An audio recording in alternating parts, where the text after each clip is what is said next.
All right, guys. Our next guest is an MMA legend. You can check him out in his new awesome podcast, Rutten and Ranallo, as well as once a week on Inside MMA. It's a pleasure to welcome back the one and only El Guapo, Bas Rutten of Submission Radio. Bas, it's always a pleasure. Welcome back to the program. Yeah, thank you very much. Pleasure to be here.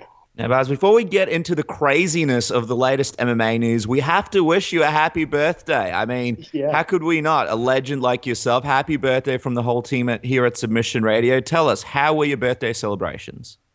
You know, it was really bad for me because I was in bed pretty much. I had to do the podcast the day before I got the flu.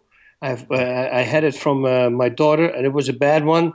That day I was crushed, and then the next day, I was still under the weather, but I had to shoot the podcast, and today I'm kind of getting over it. So it's good. Now it's good. We're going to have to celebrate next Wednesday, and that's when we go out to dinner with the family. That's good. That's nice. Well, obviously, you're working hard on the podcast. You and Mauro Ranallo, how's that all going? Give us the update. How are you finding it? Because you've been doing it for a while now. Yeah, Rutten and Ranallo is the show. We started on the 7th this year. So we're only the 8th podcast is going to come out today. Mm-hmm.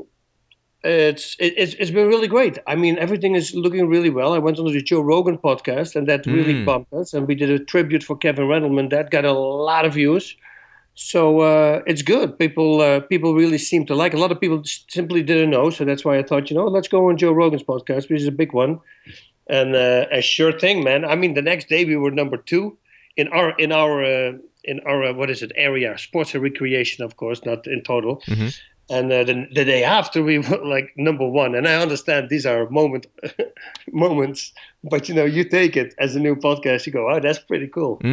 Obviously, and now that you're on Submission Radio, I mean, you should probably go to number 1. That's what we'd expect. But that's it. Stay there for a long time. Yeah, that's right. I mean, let's be honest. I think it's probably just the delayed reaction from our interview before the Rogan podcast to get you up to that list. But now, in all seriousness, though, me and Casper love doing podcasts. Obviously, it's a chance to get your thoughts out to the people. It's sort of more casual. Now that you and Mauro are more settled in, what can fans expect from future episodes? What do you guys have cooking up?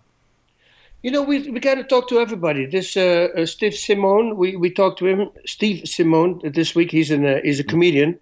So we talk to athletes. We talk to pretty much everybody. We're going to have actors on. Holt McCallany. He's got some great news. He's once you know him, then you go, oh, that's that guy. He's in pretty much every movie. He's a good friend of the show. Also, just anybody who could be interesting and see what we can pull out of these guys that could help people. That's what it's all about, right? See if we can help each other. I love it. You guys aren't just doing like MMA guests. You're doing everybody, doing comedians. Joe Rogan is going to be wondering where all his viewers have gone. They're all going to be watching Rutten and Ranallo, and we are too. Now, something we got to get to sort of business. Something else that drew our eye this past week was your and Kenny Rice's interview on Inside MMA with Jason Mayhem Miller. For those who haven't seen it, Miller basically wasn't really having any of it. He wasn't answering any questions, and he was acting in a strange manner. And I mean, stranger than usual. Me and Dennis have some, tough interviews in the past, but nothing like that. What did you make of the interview? I couldn't understand it. I simply didn't understand it. Before the show, he was okay. When he came in and we met everybody. Then I didn't see him for a bit. He was in another room. But talked to his entourage. He had a whole bunch of guys with him. And everybody was nice. Even Matt Horowitz was there. So that was fun to catch up with that guy. He's always funny to talk to. And I don't know. It just and after the show, he asked Kenny, for what I understand, he said, "Do you think it was too much?" So it was totally an act, but I didn't get it. I go like, what are you trying to to get here? If you didn't fight for a long time, the reason that you fight is money, maybe, right? Why would you fight again, right? So let's say if it is money, why would you do something like this that will pretty much close every door to every sponsor?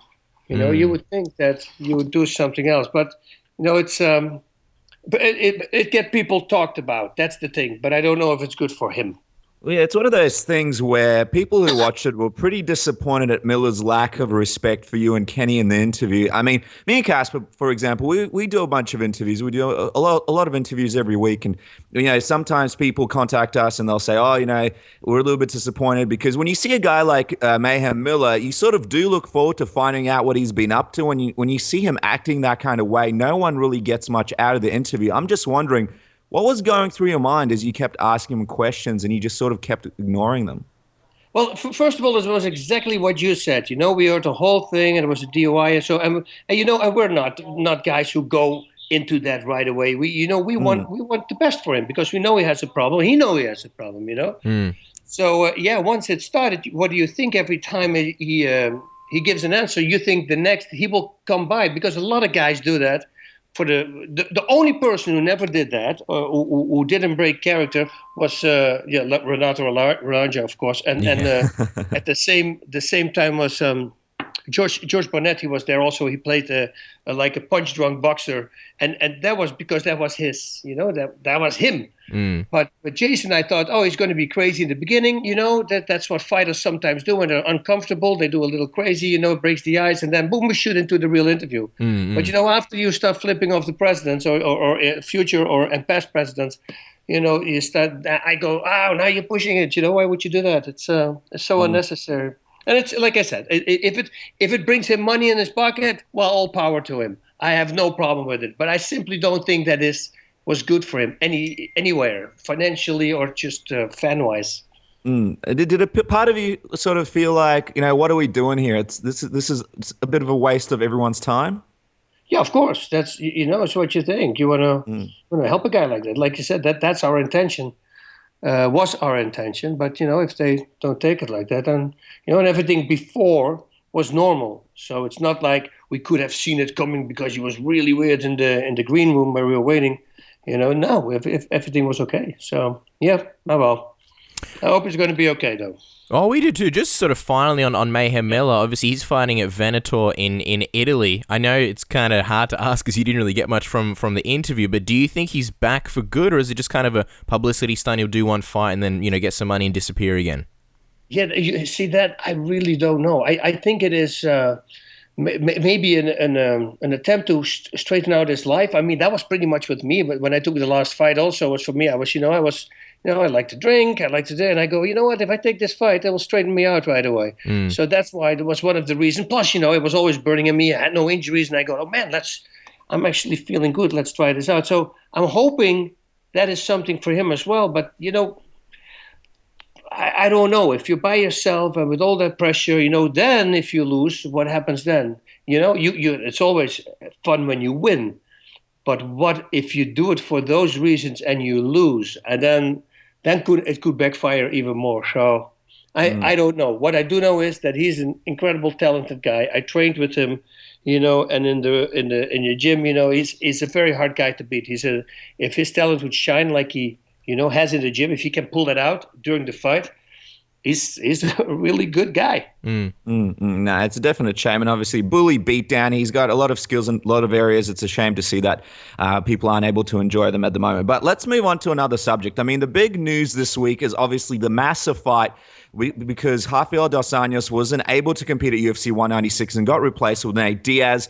We have to ask you, Bas, what was your preferred choice as the replacement opponent for McGregor? Was Nate Diaz it? Preferred that Frankie Edgar, but apparently he said no. But then I heard from Frankie that's what they said on the internet, that he said yes. So I don't know what's going on there. This moving up 2 weight classes is kind of cool, and to fight another crap talker, like Nate Diaz. He does it a different way though. I think McGregor is more, how I say it, well thought what he puts together in crap talking. I think he's really smart with that. But I think it will get a lot of eyeballs, and especially moving up 2 weight classes. Both there are southpaws. So I think there's going to be a war of words inside an octagon, and then, of course, a fight on top of it. Well, yeah, you mentioned McGregor is now fighting 2 weight classes above his championship weight. It's crazy stuff, and it's kind of unprecedented. Do you think making such a big jump is a dangerous move for him? No, not right now. Not the week of 10 days, how many days he knew before. It's because now he has enough time and his body can he's going to be very strong. He's going to come in like nothing happened. I mean, he doesn't need to diet now. He was talking about steak all day long, but now he can do steak and pastas all day long, I mean, he can eat pretty much whatever he wants. to make a welterweight. In the past, you've mentioned that you do enjoy a good conspiracy theory, so we'll throw one at you, because just before we got you on, we spoke to Richard Perez, Nate Diaz's boxing coach, and his theory... He said a few interesting things. One of them was that he believes McGregor is on steroids. The other thing is that he said he believes it was McGregor who couldn't make the weight. Because obviously Nate Diaz said, I'm fine to go to 155, I can make the weight. And apparently Nate is on 170 at the moment. But apparently Richard Perez thinks that Conor McGregor was the one who couldn't make the weight, and that's why it's going to go to 170. What do you think of that? Well, then it should go further down, that conspiracy theory. Then you should go, is RDA really injured? Right? Yeah, well, yeah. Right, yeah. So, yeah. Do you think he's injured? Yeah, I do think that he's injured. I think this is too small of a world. Everybody's going to find out. Yeah. It really is. Trust me. I mean, I was just thinking about the Pride Fighting Championships at the time with Coleman and Takada. You know, there was going to be a fixed fight. Well, these people from Pride actually faxed a fax to the first potential opponent for Takada, and they put in the fax what they were planning to do and how Takada should win. So that was with Joe Moreira. He got that, his gym got that fax, and he started faxing it to everybody, Wow. among the fighters. So you go, a thing like that, I truly believe it will come out. You haven't gotten any Because faxes, have you? No. Everybody in the gym needs to be in on it. You see what I mean? If there's one person not in on it, or one person says, it's not true, boom, it's going to collapse. I mean, in all seriousness, like I believe Dos Anjos is injured. I think most people do. But what do you think about that theory that it was Conor who, I don't know, maybe he ate too many steaks, and maybe he was the one who, maybe he's the reason why this fight's at 170, not so much Nate Diaz. Yeah, well, I don't know. I think he could have made it easy, because it's already a heavier weight class for him. Maybe he overshot. That's possible too, that he thought, I could do. But then, they have to get rid of RDA first, and that's a big problem in this whole conspiracy, because, like I said, too many people would know that. So I don't think so. Sure, and just to clarify, I wasn't saying that the RDA injury is fake. I just meant, like, once RDA is injured, the fight, obviously they can do it with Nate at 155 or 170, but they've chosen 170. But that's a good point though, because if he wasn't going to make it against RDA, yeah, that's a good point. Yeah, well, while we're on the topic, Bas, I mean, Nate did make some comments in that press conference about guys in the UFC being on steroids. I mean, how much attention do you think people should pay to that comment? Do you think it was an accidental slip, or do you think it's really something that his camp believes? Because Perez, we spoke to Perez just before, and he says that they do believe it. Yeah, but everybody's getting tested now, and they have all these people show up every time. It's very hard now to cheat. So I don't believe it. I believe in once a guy is caught, yeah, then we have proof. Before that, you can't really never say, and some guys, they really look like it, you can tell, and then they get clipped later on. You go like, yeah, well, that was a no-brainer. Everybody kind of knew that. But, I don't know. No, McGregor, to me, it doesn't look like it to me. And he doesn't seem to me to be that guy who does that. I think he's mentally so strong, he doesn't need that. That's what I always said with the steroids. It is good to use. Trust me, it's good to not when you're competing. But if you have an injury, you want to recoup faster. The doctor says it's going to be 3 months instead of 6 months. By all means, do it. Just make sure it's out of your system. Don't have anything against. They never killed anybody. They only helped people. If you really think about it, if you really break it down, it only helped people. That's alcohol and drugs. That's what the other things do. But if you do it correctly, it should help a person. So I think that once you start fighting and you use steroids, I think something's mentally, you're already giving up. You're already figuring other people are stronger than me. I need to be stronger. There's something mentally wrong. And I don't think a real fighter should be like that. And I think that Conor McGregor, in his mind, he's a true fighter. Well, give us a prediction and break the fight down for us if you can. Who wins between McGregor and Diaz, and how you expecting this fight to play out? Yeah, that's going to be the big question. I think McGregor could do it because his hands are just better. Diaz he's got good boxing, but more crisp is the McGregor side. Diaz, though, with all the submissions he has, way more submissions than I think 11 submissions and 4 knockouts for, I believe. We did something about it yesterday. So if he can get the fight to the ground, can he do something on the ground with it? Maybe ground and pound into submission, something like that. But that's only based on that one loss, that the last loss he had, against Joe Murphy, that he got submitted. Well, everybody got submitted who doesn't understand the ground game. I got submitted. After my last loss, I got angry and I vowed never to lose anymore, started training for it, and never did. So maybe McGregor is exactly the same. It was in 2010. I mean, we're talking about almost 6 years ago. And he's just simply no more. And that's where the focus shifted to the ground. And now he's equally good in both areas, only he didn't show the ground yet. Because if you look at the Mendes fight, people say, yeah, he took him down and he didn't even try to get up. I was exactly one of those people. But then you hear later from Dana White that he said before the fight, he says, I will knock Mendes out in the second round. So now with that conspiracy theory, there's another one back for you. You go thinking, okay, wait a minute. So you think he was on the ground just like showing Lorenzo and Dana like, here, I'm not doing anything. I'm just going to wait till they put me back up and I'm going to knock him out in a second. I don't want to do anything. And then he knocked him out in a second. So we don't know now if these are mind games or not. And we're going to have to figure it out. And I hope that Diaz is in great shape, that he had a full training camp. Yeah, I mean, you definitely won't get a full training camp, but from what Richard Perez says, I mean, he was training prior to this. It's not like he was sort of sitting around doing nothing. Just, you mentioned about, obviously, the ground game. Do you think it'll go to the ground, though? Because it kind of seems like neither guy will really want to get it there. And, I don't know, like, Diaz not really known for his wrestling. He's not like a Chad Mendes. Do you think it'll go to the ground at all? I know. I know what the people think. But, yeah, I think the smartest idea for Diaz is to try to see if he can take it to the ground. I truly believe. He's better there. This record shows it also. So he's a tough guy. I'm not saying that. But in boxing-wise, I think McGregor just is a little crisper. And he will beat him there. And I go, if you know that you're at... Okay, we don't know where McGregor's levels are on the ground, But what we do know is that his striking is really good.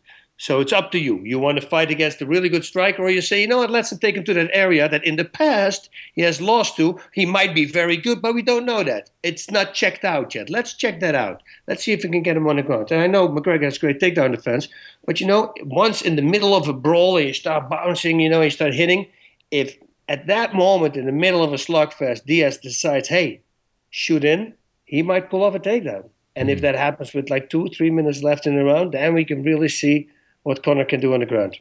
It's all very interesting. I mean, final sort of question is: so it sounds to me, Bas, like you're putting your pick behind McGregor. Is that right? You're going with McGregor in this one.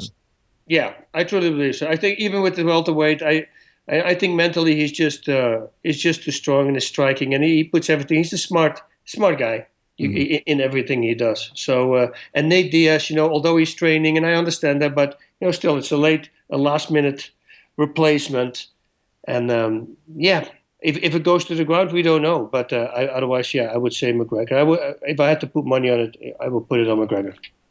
Finally, Bas, before we let you go, obviously it was you mentioned it before, but it was a very, very sad day in MMA when legend Kevin Randleman passed away. We know you and Kevin were friends and, of course, fought in the past. Before we finish up, can you give us... We're not going to touch into it, much because obviously you and Mauro did a fantastic job on Mauro and Rutten and Ranallo. But before we finish up, can you give us your favorite Kevin Randleman story? From your many years around each other. Well, I said it. I told this story a few times because it was so funny, and I don't think that many other fighters have that. We literally met in the elevator, both of us by ourselves, the door locks, and we're both looking in the reflection of the door, and I see him smirking, and I start laughing, and I look at him, I turn my face to him, and I go, "Well, I guess good luck tomorrow," and he smiles and he says, "Yeah, thank you very much. You too." I go, okay, I appreciate that. And then he goes, if you keep your feet on the floor, I promise not to take you down. And I go, really? Yeah, okay. Well, we'll see. And the door opens and we split ways. And then in the fight, it was so funny because he's moving and the first thing he does, he slaps his thigh, his left thigh with his left hand, like telling me, give me a low kick. Try to low kick me. So I'm thinking, okay, I'm going to fake it. I'm going to fake like I'm giving him a low kick. And last minute, so I make a round kick with my leg. And then last minute, I turn it into a front kick. I did this with a bunch of fighters in Pancras, and it's really effective. But I thought that if Kevin, since he's the wrestler, he's going to expect now that I'm going to give him a low kick, so he's going to shoot in. So at the moment he shoots in and I kick him in the face, that could be the end of the fight. So those were my thoughts. And then when I made that front kick suddenly, he backed away. And that kind of threw my whole game plan off because I wasn't supposed to kick. But suddenly he backed away and I said, oh, wait a minute, he's backing away. He's not going into me when I kick. And that was a mistake because then I gave him a left kick and he shot right away and he had me on the ground. So, and then the next day after that, I mean, I'm banged up, my face beyond recognition. It's literally because before I go out, you know, Walid Ismail, I heard him tell the story like a couple of years ago to somebody. And when I heard him tell the story, I realized, yeah, that was kind of crazy what I was doing. So what happened was my face was so bashed in. And at that time, nobody ever told me that you can't blow your nose or put pressure on your nose, blow your nose, because otherwise everything will blow up in your face. So I did that, of course, because everything was full of blood and I needed to clear my nose. And man, my face was so thick. So all my buddies go, they said, hey, you can't go out anymore. Now, I was drinking Heineken's already because they came to bring it into the dressing room, I remember.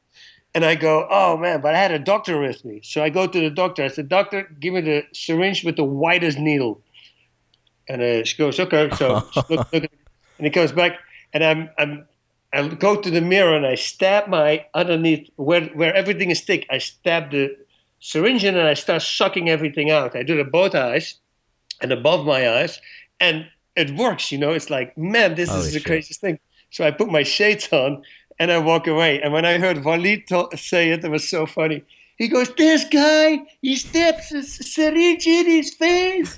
He starts saying, then he puts on shades like the Terminator and he walks out. Let's go party, he said. I go, yeah, when you hear it like that, it's like, it's more real. But at that time, I just wanted to have a good time. But anyway, that was my face. And Kevin, the next day when I saw him, he had a hoodie and he pulled off his hoodie and he showed me all these little stitches he had in the top of his head from my elbows. And he goes, dude, look at my hat. Look what you did. I said, look at your hat. Look at my face, dude. I mean, everybody can see me. You put on a hoodie and nobody can tell it. You know, I look like a maniac. So I thought that was funny for our first meeting. And then, of course, you know, like I said on Rutten and Ranallo, the show, he got me the name El Wapo. He started with it. It was Tina Shamrock, the ex-wife from Ken Shamrock, who explained to me, we were talking about the movie The Three Amigos. I asked her, what does El Wapo mean? And she said, the handsome. And I go, oh, that's so funny because the El Wapo, the bad guy in the movie, is such an ugly guy. And they call him Wapo. So, and then when there was a breakfast in Japan in a hotel, and once Kevin and Coleman stood up, it was Kevin who said, hey, Wapo, see you later. And that was it. The next day, everybody started calling me Wapo. Wow. Yeah. Wow. I mean, just a legend that passed way too soon. And what a great memory, Bas. Now, thank you so much for coming on the program. We know you're a busy man and we really appreciate your time. Guys, you have to check out Bas's excellent O2 trainer at www.o2trainer.com. And also, everybody needs to check out his brand new t-shirt at Roots of Fight. Now, everybody knows his original one because pretty much anybody who's anybody wore it around. This new one, even better. It looks awesome. Make sure to grab it now at rootsoffight.com. And finally, of course, if you don't follow the man on Twitter, you're doing something wrong. His Twitter is at Bas Rutten MMA. Bas, again, thank you so much for coming on the program. It's always a wealth of knowledge talking to you. Very welcome, guys. Thank you very much. Godspeed. Talk to you soon.